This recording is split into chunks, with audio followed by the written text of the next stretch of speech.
We have to invite Mr. Denis Legezo. I don't know if I have pronounced Denis your name, the surname correctly. He is from Kaspersky, and this is the first time that somebody from Kaspersky is speaking in an information security conference of Pakistan. He is a senior security researcher and global research and part of the global research and analysis team in the EMEA Research Center. So Denis, let's see what you have to say and if you can beat Sagir Mufti knowledge and experience. Good day and thank you very much for coming. It's a real pity for me we couldn't see each other today. But anyway, we have 20 minutes in such an online format, and let us spend it speaking about the threat landscape in the region. I would focus on Pakistan itself, but also in nearby countries. Why? So first of all, why I am speaking on these matters and what experience did we have in such matters in a Kaspersky lab. I'm Denis and I'm working with a global research and analysis team. What we do? We're doing threat intelligence. Threat intelligence means taking a look at the threat actors, cyber threat actors, for years. So we could connect campaigns to each other, connect the next version of the targeted malware to each other. But on the same time, for sure, so as you understand, we are mostly in a targeted attacks research. But I'm quite sure not all the organizations are interested only in targeted attacks. So we would briefly cover in the very start the common picture for all the common malware, but mostly would speak about the targeted attacks in Pakistan. Let us start. We have 20 minutes. So first of all, let us take a look at this map. It's quite public, by the way. If you would open now cybermap.kaspersky.com, you would see such a similar picture, I could say. I make it on Tuesday evening, and it's don't mind all this abbreviation. It's just different agents or engines of our products, like on access scan, on demand scan, mail antivirus, web antivirus, etc, etc, etc. Mind the numbers. So it's evening and we are speaking about several dozens of the detections by different products of Kaspersky a day. I think if you want to get the overall picture for the day, you have to multiply with numbers to the 1.2, 1.3, because day is not over in the evening, right? Some attacks, some detections would happen at night. So you see the numbers, and maybe the most valuable one here, if we speak only about one day in November 2020, Pakistan was the number 50 of most attacked countries. I think it's quite high, because now in all the world we have around 200, very roughly, around 200 of the countries, and almost in any of them we have our products installed. So you are in the first quarter, for sure in the first quarter of the most attacked countries, but it's only for one day. But anyway, it gives us the idea. We have something to speak about here in Pakistan. Let us be more, after this overall statistic, more targeted. Let us continue with the targeted attacks.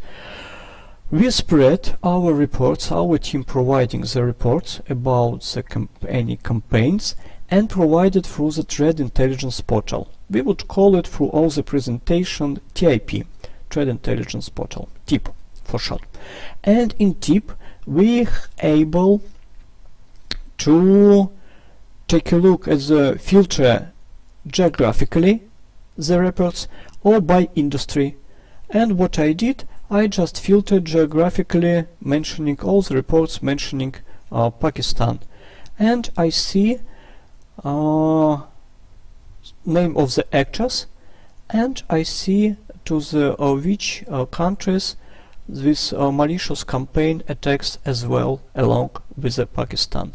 Through the year you could expect from us around 120 such reports, and you see coverage of your country if you compare with the number of the overall reports a year. I could say quite high. Central Asia, a hot region. And overall number, by the way, you couldn't see it here on the screen. It's 36. For sure, it's not only 1 year. It's for all the years of the reports. Pakistan was mentioned 36 times. And 120 is only for 1 year. Please don't think 1/4 of all the rappers mentioned Pakistan. No. It's not that bad in terms of the malware and targeted malware in the country, but it's quite popular. So we see origami elephant, muddy water, so we see some names, right? And on a TIP we could go into these actor names.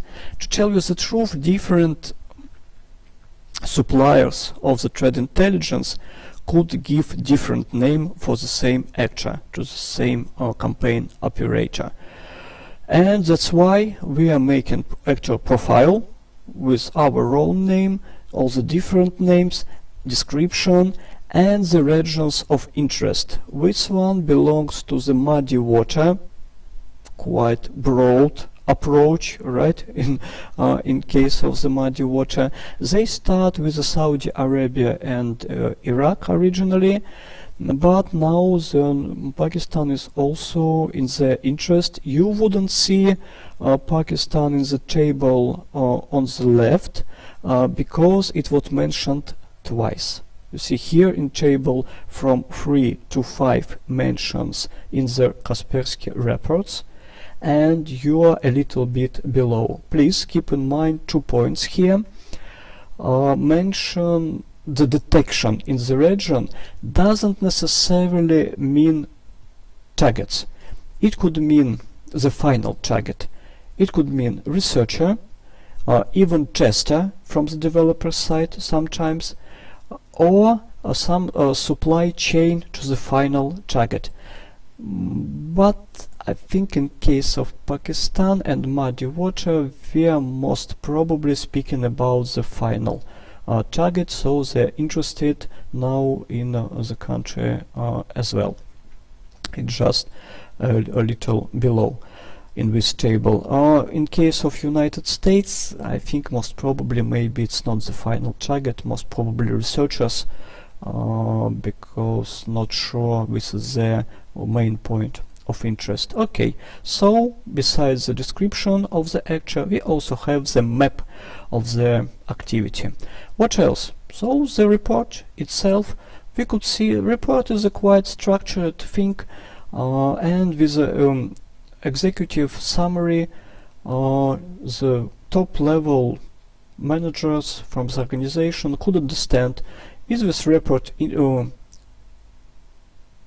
somehow interesting to them, is it belongs to their industry or to their region, or do they need to parse this report and to take the indicator of compromise or TTPs, tactics and procedures, from this report to make some data to their CM systems, etc.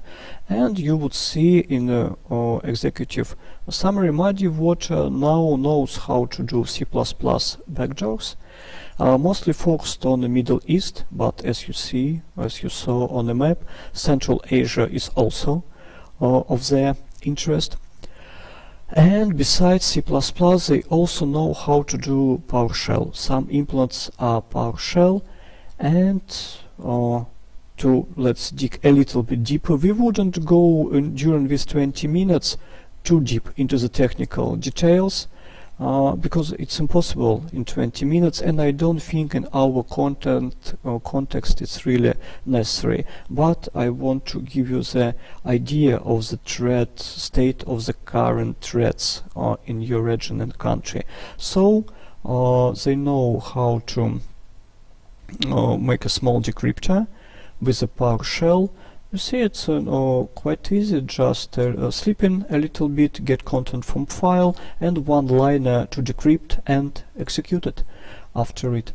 And also to form web request headers. So in terms of the detection on the target's side, PowerShell, it's not only for the muddy water, for many actors, ability to look at these encoded commands on the target side. It's an interesting part for the hunting of the threats in security perimeter.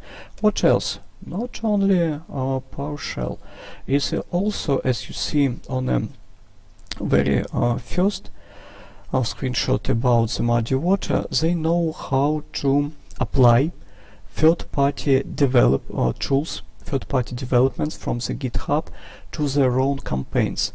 Nowadays it's very popular, not only because actors couldn't develop by themselves. You could see with C++ more implants or PowerShell models, they know how to develop, but sometimes they don't think it's necessary to make an investment into the development of such tunneling tools, or sometimes they try not to be attributed, this activity to be attributed to the same actor.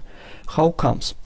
If the development is quite custom and quite unique, we could take a look at so-called genotypes inside the code and come to a conclusion, these developers had an access to the same code base.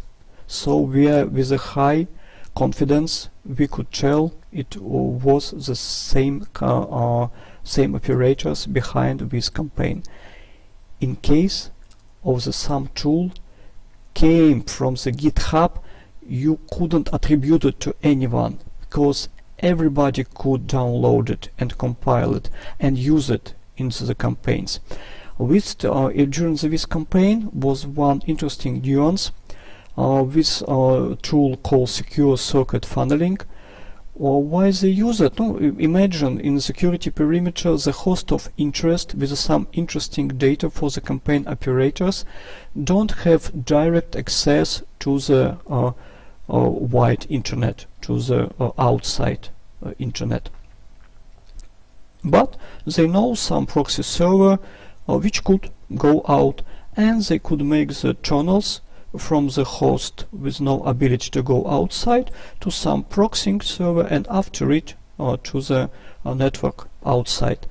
And in this case they use just the same certificate. Same certificate gives the researcher the ability, using even the third-party crawlers, or if you want you could write one by yourself, but third-party crawlers like a Shodan, like Census is already available to take a look on which another web domains or IP addresses the same certificate is in use, and researcher could gather more control servers after it, because certificate is unique. So it was also the interesting part.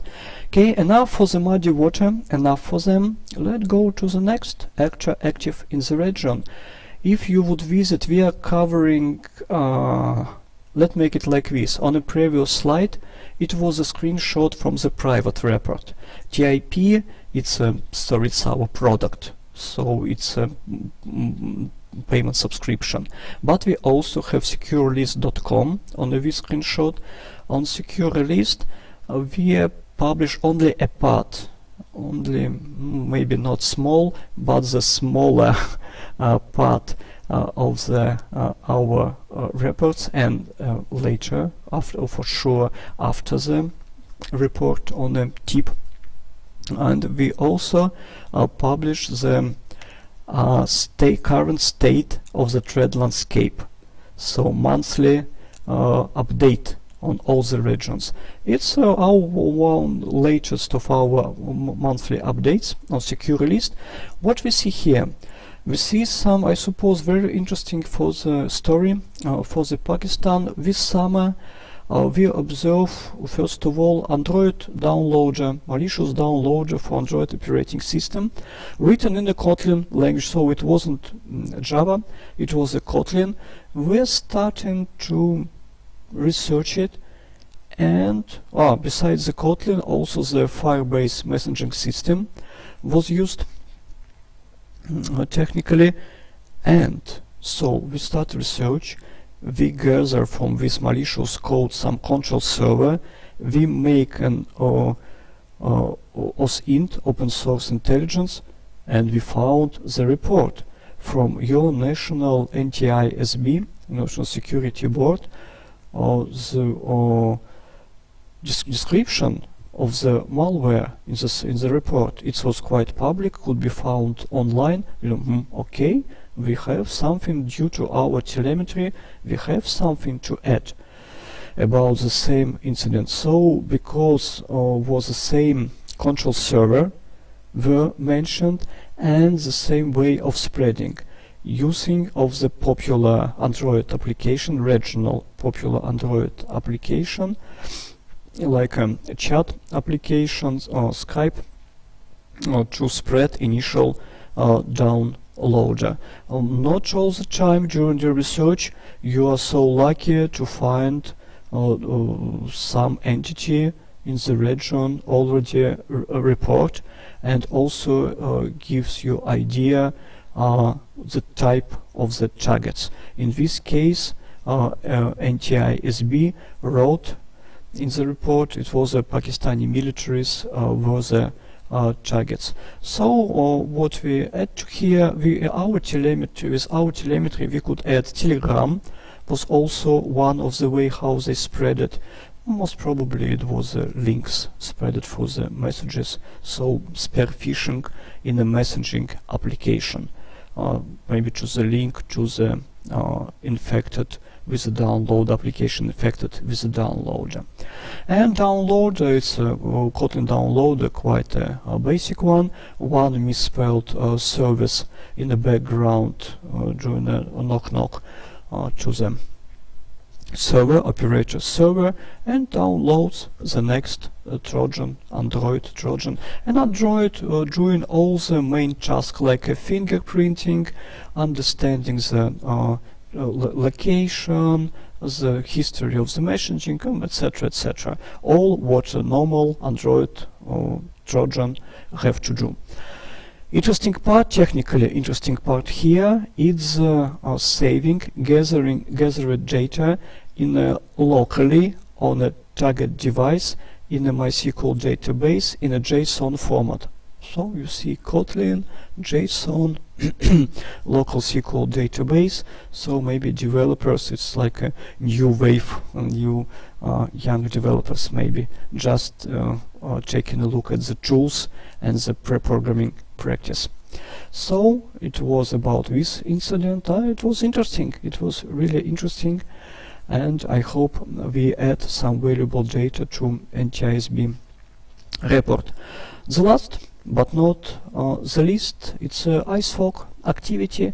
IceFog activity, you see in this case map are quite precise, not like for the muddy water. Muddy water has a different interest. This interested is at Central Asia, South Central Asia, and to the north. Very precise, and I suppose it's quite understandable why, because such an actors mostly following high-profile political agenda, and you could make your own conclusion taking a look at the region of the interest for the actor. Okay, so what was done in this case? In this case, they use very well established Trojans. Poison Ivy, it's a development for many years. 10, don't even remember precisely, but very well established, developed Trojans with many versions, many mechanisms to avoid detection, etc. Very well known, very well known. And so Krian is also the same well-known story. So you see the very typical activity: dynamic DNS domains and some hosting like a digital ocean, spearfishing using the CVE from the several, not so old, but a couple of years ago, established Trojans like a Poison Ivy, Mimikatz to take accounts from the memory, and some governmental institution in some region as a target. Very typical picture for targeted campaign, I could say. So not a top-notch APT, but very well established median APT to all the needed is here. Regarding the for function, I could emphasize stealing of the credentials from the browsers. It's also interesting. So some users save their accounts in browsers like Firefox or like Edge browser, and if a local host is infected, the accounts, the passwords in these accounts are encrypted using the local available key. Key is locally available, malware is local installed, so they could try to decrypt with accounts. So besides always starting the commands, uploading files, they also interesting into the browser's account, and for sure fingerprinting of the target. So I think it's time. Pity, but we are out of time. I'm doing my best to make it very local oriented and trying to give you in 20 minutes as much data as I could. I really hope I give you the idea of the threat landscape. Here is some more context, and I'm quite sure some questions exist, but with time we are not able to discuss it face to face. So once again, thanks you, many thanks for coming, and see you. Bye bye.